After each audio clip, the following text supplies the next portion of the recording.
Você já parou para pensar na situação em que o mundo se encontra? Os números de pessoas tentando suicídio e se suicidando estão aumentando cada dia mais. As estatísticas sobre doenças como depressão, síndrome do pânico e outras doenças, a própria pandemia, os índices de violência, tudo parece aumentar. Já tínhamos uma tristeza na Terra grande, mas parece que essa tristeza está somente a se agravar, principalmente agora, quando nós temos que conviver com esse sinistro novo normal. Sabe, queridos, o mundo olha para ver se há uma luz no fim do túnel e se pergunta: aonde estão os homens de Deus? Onde está a igreja poderosa? Aonde estão aqueles que com o coração em chamas operam milagres e pregam o caminho da salvação? Olhemos para a igreja primitiva, na qual os discípulos faziam parte. Eles pregavam ousadamente, eles curavam os enfermos, eles realizavam maravilhas em nome de Jesus e pregavam a vinda do reino de Deus. Mas hoje, queridos, o que é que nós vemos? Nós vemos cristãos pregando heresias. Nós vemos curas a troco de ofertas e dízimos. Nós vemos manifestações estranhas do Espírito Santo, entre aspas, como gritaria, correria, gente pulando, rolando dentro da igreja, gente imitando cachorro, imitando gato e outros animais. Será que essa é a verdadeira manifestação do Espírito Santo? A igreja, meus queridos, parece que está sendo demolida e no lugar está se armando uma grande tenda de circo. E sim, queridos, Spurgeon falou algo muito interessante. Ele diz assim: chegará o dia em que, no lugar de pastores alimentando ovelhas, haverá palhaços entretendo bodes. A situação que nós estamos vivendo é uma situação periclitante. Sim, meus amigos, há uma promessa de poder e graça para mim e para você, para cada um de nós, e essa promessa se chama a chuva serôdia. Eu vou explicar para você um pouco sobre a chuva temporã e a chuva serôdia. A chuva temporã caía no Oriente Médio para preparar a semente e o solo e fazer o fruto desenvolver.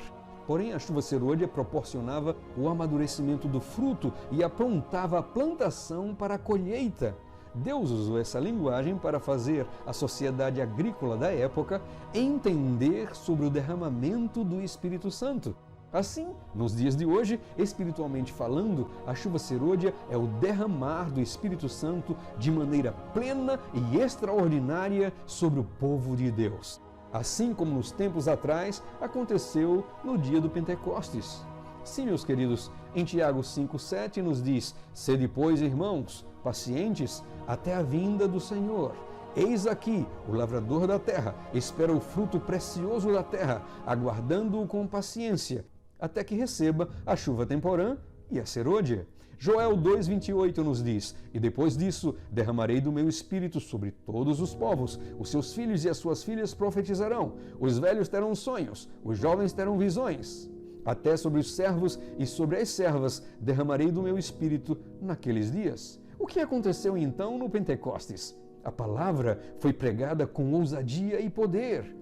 Somente com a pregação de Pedro, aproximadamente 3.000 pessoas foram batizadas. Houveram curas espetaculares, houveram expulsões de demônios. Até lenços e aventais de Paulo as pessoas usavam para receberem curas e bênçãos. E mesmo, queridos, aonde a sombra de Pedro passava, deixava um rastro de cura. Não é impressionante? O mundo testemunhará da maior manifestação do poder de Deus na história da humanidade. Então, como receber a chuva? Como faço, pastor, para receber a chuva? Em primeiro lugar, nós devemos pedir. Está escrito em Zacarias 10:1, pedi ao Senhor chuva, no tempo da chuva serôdia. O Senhor fará nuvens de chuva e lhes dará torrentes de chuva, e a cada um erva no campo. A segunda coisa que nós temos que fazer é nos arrepender. O Senhor Deus nos dá uma dura repreensão para todos aqueles cristãos que estão vivendo uma vida dupla. Eles não têm uma vida real e sincera com Deus. O pecado muitas vezes é mostrado na Bíblia como adultério. Então vamos ver o que está escrito em Jeremias 3,3, nos diz assim: por isso foram retiradas as chuvas, e não houve chuva serôdia, mas tu tens a fronte de uma prostituta, e não queres ter vergonha. Mas em terceiro lugar, devemos buscar conhecer o Senhor. Está escrito em Oséias 6,3: então saberemos se estamos prosseguindo em conhecer ao Senhor. Como a alva, a sua vinda é certa, e ele descerá a nós como a chuva serôdia e a temporã sobre a terra.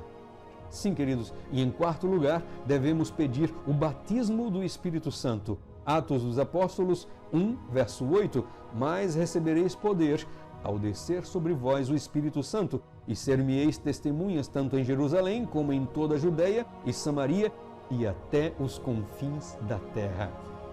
Sim, meus amigos, nós devemos pedir o batismo do Espírito Santo todos os dias, pedindo e recebendo o Espírito Santo. O batismo do Espírito Santo, queridos, é como se fosse um pedacinho do caráter de Cristo todos os dias aplicado sobre nós. Então vamos pedindo e vamos recebendo esse batismo todos os dias, até aquele grande dia, até recebermos, enfim, a chuva serôdia, a plenitude do Espírito Santo. O mundo testemunhará da maior manifestação do poder de Deus na história da humanidade. Mas agora eu quero convidar a vocês a imaginarem um pouco como vai ser quando a chuva serôdia ser derramada. Deixe-me falar agora o que está acontecendo já nesses dias, quando a chuva ainda não caiu. Eu quero contar para vocês rapidamente a história do meu irmão.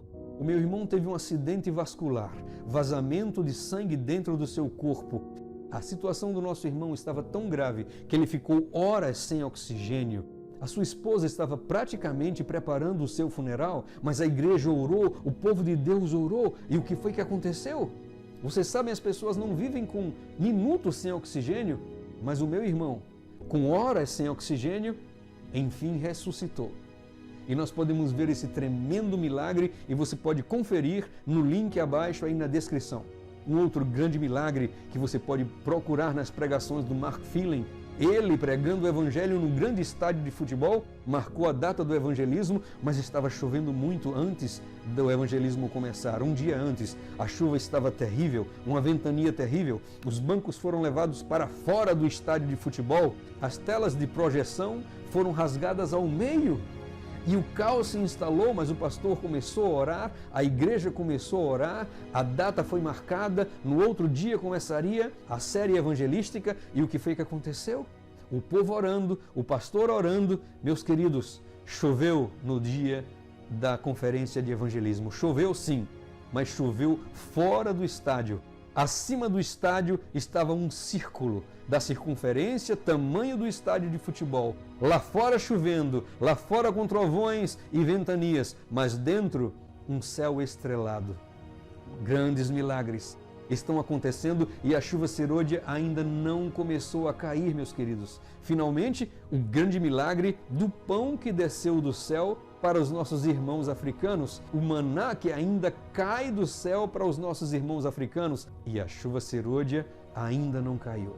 Meus queridos, vocês podem imaginar o cenário, o espetáculo mundial quando a chuva serôdia for derramada. Agora eu quero chamar você para pensar junto comigo. Imagina só, você chega na sua igreja, a chuva serôdia está caindo, do lado esquerdo um irmão está profetizando, você olha do lado direito e existem jovens tendo visões, você olha para trás e tem umas senhoras que estão profetizando e falando em línguas estrangeiras, e você olha para frente e grandes milagres estão acontecendo, até mesmo ressurreição está acontecendo, mas você olha para si mesmo e nada está acontecendo. E você ou eu, se estivermos nessa situação, seremos os mais miseráveis de todos os homens. Seremos os mais miseráveis na terra. Se cumprirá o que existe na palavra de Deus, está escrito em Jeremias, capítulo 8, 20, passou a cega, findou o verão e nós não estamos salvos. Meu amigo, minha amiga, deseja você ser batizado diariamente pelo Espírito Santo? Deseja você receber a chuva serôdia que virá para preparar o mundo para a grande colheita e, enfim, Jesus voltará para buscar a mim e a você? Então, junto comigo, feche os seus olhos e vamos orar.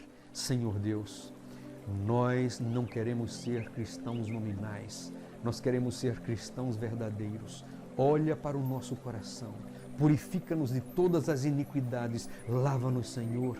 Nós queremos proclamar esse Evangelho, mas nós não temos força em nós mesmos. Nós precisamos de Tua unção diária e nós precisamos, Senhor, nos esvaziar das nossas iniquidades e sermos preenchidos pelo Teu poder, pelo fogo que vem do Teu altar. Ó Deus, nós clamamos pela Tua misericórdia.